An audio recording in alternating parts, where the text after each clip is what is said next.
सभी बहनों को राम राम जी और प्यार भरा नमस्कार। सभी बहन भाइयों को, देशवासियों को आज एकादशी है और इस एकादशी को की सभी को मुबारकबाद है।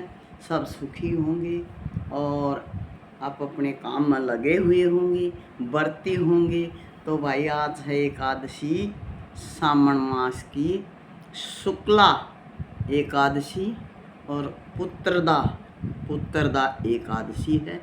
इसकी बहुत बहुत बहुत बहुत बधाई हो सभी यूट्यूबरों को, सभी मेरे परिवार वालों को। मेरा परिवार यूट्यूब और मेरा परिवार सभी को बधाई हो। तो जी आप एकादशी की कहानी मैं कहती हूँ। इस दिन ये चर्चा तो करते हैं कृष्ण जी युधिष्ठिर से, सारी चर्चाएं युधिष्ठिर से करते हैं। तो क्या कहता है श्री कृष्ण जी बोले युधिष्ठिर से, भाई सावन मास के शुक्ल पक्ष की एकादशी का नाम है पवित्रा नाम है इसका। लेकिन ये पुत्र की इच्छा पूरी करती है, पुत्र देती है। इस एकादशी से करने से पुत्र की प्राप्ति होती है। तो इस एकादशी का नाम पुत्रदा भी प्रसिद्ध है। तो भाई दो नाम हो गए, पवित्रा और ये पुत्रदा, पुत्र देने वाली है। इसके मातम की कथा है। एक महीपति नगरी थी, उसमें महीजीत, एक जैसा नाम है, महीपति नगरी थी। उसमें महीजीत नाम का राजा राज्य करता था, लेकिन बड़ा धर्मात्मा था। राज्य धर्मात्मा भी हुए हैं और कट्टर भी हुए हैं, जिन्होंने अपने पिता को भी कैद कर लिया था। तो ऐसे ऐसे राजा भी हुए हैं।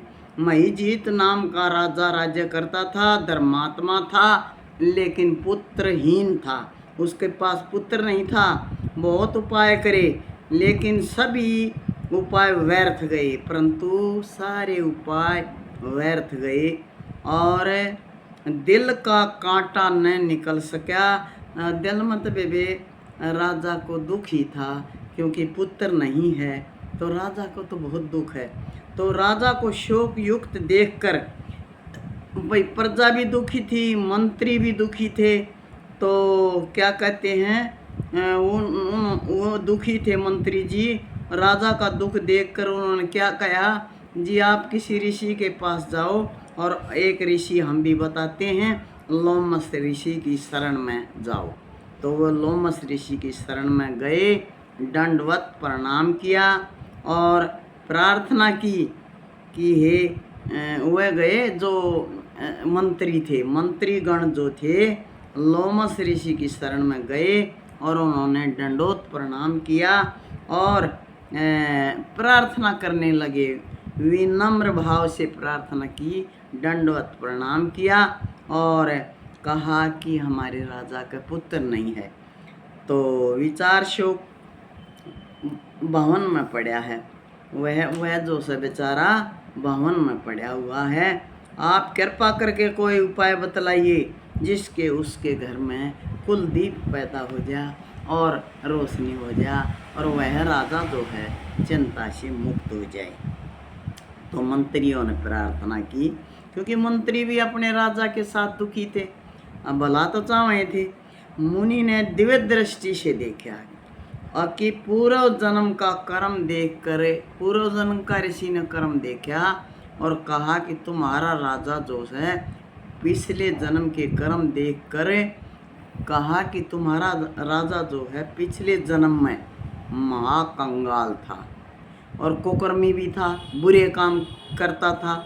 एक दिन घूमते घूमते उसे कहीं जल न मिला, उसने जल नहीं मिला, अन्न भी नहीं मिला, कुकर्मी था, महाकंगाल था, तो कुछ नहीं मिला, पानी भी नहीं मिला और खाने के लिए भोजन भी नहीं मिला। दूसरे दिन एक सरोवर मिला, एक सरोवर में वो गया सरोवर पे, तो सरोवर में मिला वह एक प्यासी गऊ जो है जल पीने आई। जी गऊ भी आओगी प्यासी जल पीने, और तो वह जल पीण आई तो भी था वो वहीं था। उन्हें क्या करया, पापी तो था ये, लाठी मार के उस गऊ को भगा दिया। उस महापाप से तुम्हारा राजा निसंतान है, इसलिए उसने भगवान को, इसको राजा को संतान नहीं दी भगवान ने। रात्रि भूखा भी था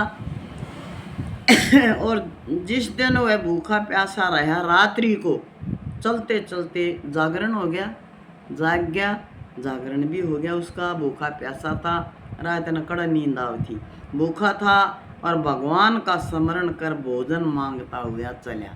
भोजन मांगने चला और उसकी भोजन मांगता मांगता घूमता रहा, लेकिन जागरण किया, जागता रहा और निंद्रा नहीं आई, तो वह भूखा ही इधर उधर घूमता रहा। लेकिन उस दिन सावन शुक्ला एकादशी व्रत उसने भूल से कर दिया। भूल से वो व्रत भी हो गया, भूखा था ना, अन्न में लगा तो उसका व्रत भी हो गया। परंतु वह दूध और धन देने वाली पुत्रदा एकादशी थी। वह एकादशी थी दूध धन और पुत्र देने वाली एकादशी थी। उस दिन भूखा प्यासा जंगल में घूम रहा था तो व्रत भी हो गया। उसके प्रभाव से राजा को राज्य तो मिल गया और गौ के श्राप से निसंतान रह गया। देखो इतना तय उसको मिल गया। एकादशी का व्रत उसने करया, एकादशी का व्रत रह गया तो उसने इतना बड़ा राजा बन गया हो और इतने बड़े प्रांत का अधिकारी हो गया। लेकिन गऊ का लात मारी थी, गऊ ने श्राप दे दिया था कि ये निसंतान रही। गऊ का क्यों मारी लात? पिमती गऊ हटाई। यदि आप लोग प्रजा सहित श्रावण शुक्ला एकादशी का विधि सहित व्रत करोगे तो फल अपने राजा को प्रदान कर देना। उनको कहा प्रजा को, अब भाई देखो आप व्रत करो और व्रत का फल जो है भगवान ना अपने राजा को अर्पित करना पड़ेगा, तो उसका निश्चय जरूर पुत्र पैदा होगा। व्रत की विधि ये है, गौओं का पूजन करना और उनको मधुर जल मधुर फलों से प्रसन्न कर देना, फल भी खिलाना और जल भी पिलाना। द्वादशी के दिन उन्हें पेट भरकर लड्डू खिलाना और पूरी इत्यादि मिष्ठान का भोग लगाना, उनका आशीर्वाद और पुत्रदा एकादशी का मातम एक समान है। तो मुनि की शिक्षा से मंत्रियों ने प्रजा सहित व्रत कर रात्रि को कीर्तन किया, गौओं का पूजन किया और गौओं को खिलाया पिलाया। और क्योंकि गौ सेवा भी बहुत महत्व है, तो उसको पुत्र की प्राप्ति हो गई। इस प्रकार भगवान जो है सबकी मनोकामना पूरी करे। और भाई पुत्र एक एक तो जरूर दे दे भगवान सब ने, हैं, लेकिन दे श्रवण जैसे बढ़िया पुत्र जो माँ बाप की सेवा कर दें। इसलिए ये पुत्रदा एकादशी है, बड़ा महत्व है।